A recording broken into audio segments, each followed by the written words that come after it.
Ladies and gentlemen, thanks very much for being here today and for that very warm welcome. Mr. Secretary, thank you for your extraordinary leadership. Few know how much you care, how hard you work, and importantly, how well you represent the needs of our Air Force to partners in the nation's defense, sir. Thank you. And Undersecretary Connaughton, again, we appreciate your being here, for your dedication to the Air Force mission and its remarkable people. And if I may, the Secretary and I would be ineffective, frankly, were it not for a leadership team of 4 stars and MAJCOM command chiefs. May I ask them to rise? They do not get recognition or enough acknowledgement. Please stand, if you don't mind, the MAJCOM command chiefs and our 4 stars. Thank you.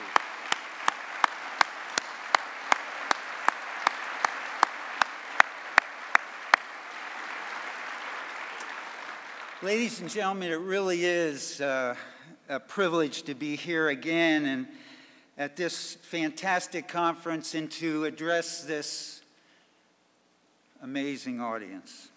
And once again, Mike Dunn and the AFA team have put together an outstanding venue, a perennial favorite of air and space and cyber practitioners and advocates and enthusiasts.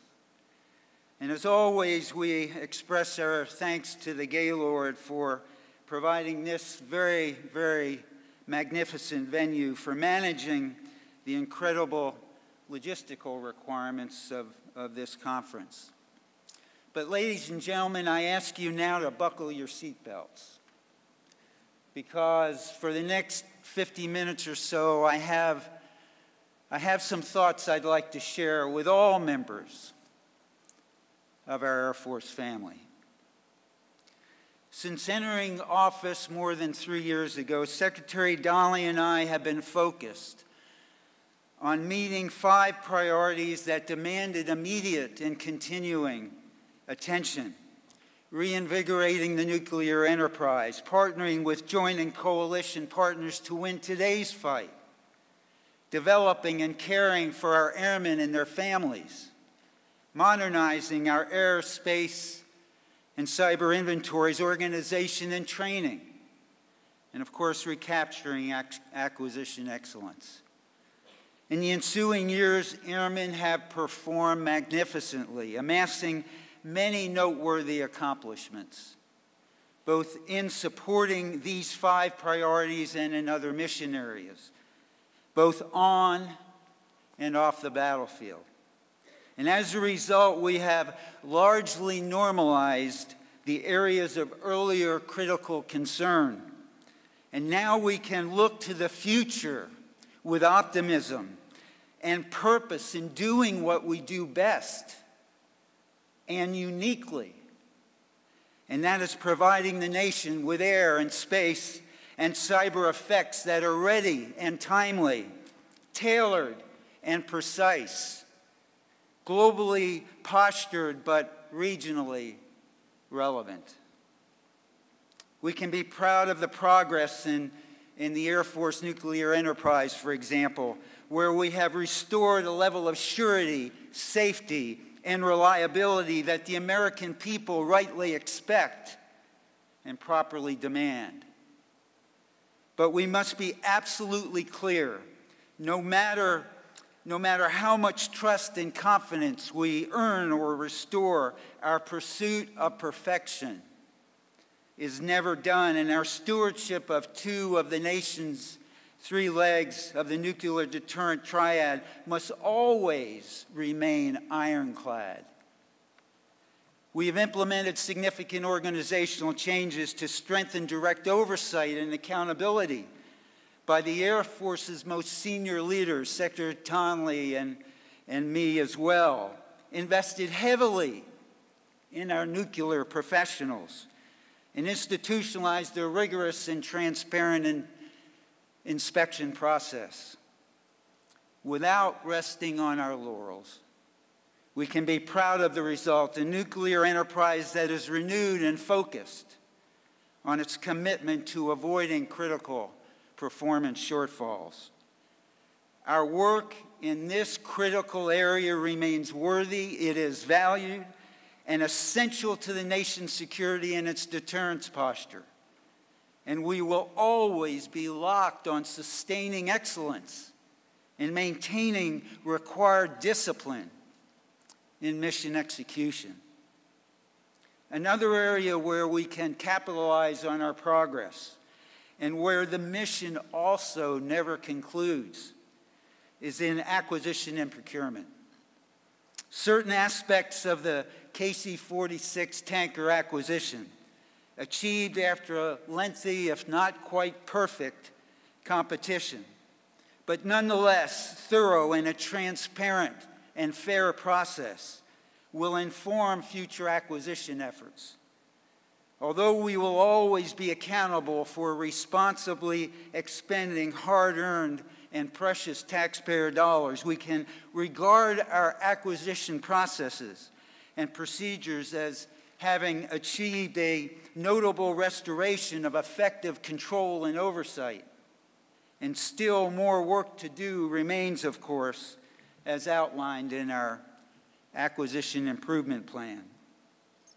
So as we move forward on the KC-46A program, we must vigorously work to restrain requirements creep, keep costs down, and maintain production schedules.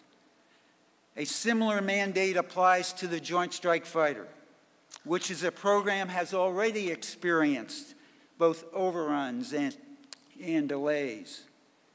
But because the F-35 is the future of our tactical air combat capability, and especially we are compelled to draw down our existing force size and minimize loss of capability elsewhere, both industry and government must be scrupulously disciplined and maintain current progress with the F-35A, which continues, ladies and gentlemen, to be the lowest cost, the lowest risk variant, and the one with the most stable requirements. Amidst prolonged budgetary pressures, future development efforts will have to be less ambitious because we cannot assume the kind of risk that past acquisition strategies have incorporated in their development plans. A recent GAO assessment found that some 62 selected major weapons system programs across the Department of Defense, most suffered cost increases and schedule delays because programs ambitiously attempted to proceed through critical junctures on the strength of insufficient scientific knowledge and technical ability. The assessment found that approximately 85% of the programs began development without having demonstrated sufficient maturity in all of the required technologies. Although historically, the Defense Department has had more trade space to advance the state of the art, we now must be more calibrated in pushing the technological envelope. We must be ruthlessly honest and disciplined when operational requirements allow for more modest and less exquisite, higher confidence production programs. And while we cannot be inflexibly dogmatic about technology readiness levels and triggers, we cannot afford to advance unproven technologies from the science and technology realm prematurely into the applied research and development, particularly when no genuine operational requirement requires it. We must, in short, discern what we truly require and what we merely desire. Our overarching strategy should be for industry and government together to appraise and adhere to genuine operational requirements and elevate manufacturability earlier in the acquisition process so that we can deliver better, more rapid response solutions to keep pace with our highly dynamic security environment. We must also partner to compensate for manufacturing readiness shortfalls and narrow gaps in manufacturing technology and know-how. Collectively, our ability to be disciplined and minimally proprietary will determine our success in squeezing every bit from each taxpayer dollar and every bit of low to moderate risk capability from our future weapon systems. In any case, we require straight talk from everybody. Government must ensure stable requirements and reliable funding streams, while industry must bid according to realistic estimates and resist offering to sell more than what is operationally required. Because the success of the military and industry are now mutually related, perhaps more so than ever before, and especially with the ongoing convergence of fiscal pressures and strategic uncertainty, there is no trade space or time or patience to overpromise and then only to underdeliver. There can be no blank checks for surplus capability, that is for the government, or windfalls for industry. It's where we are.